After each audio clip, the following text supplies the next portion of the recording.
Welcome viewer, I am Murugan S. This video tutorial describes, fix command prompt can't run as administrator. Right-click New Shortcut. Type c:LN/Windows/System32/CMD.exe.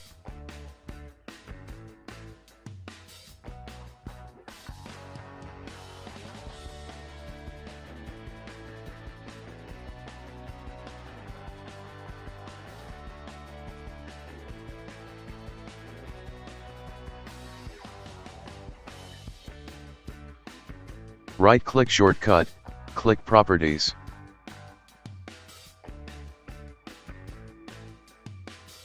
Click Advanced. Check Run as Administrator, click OK.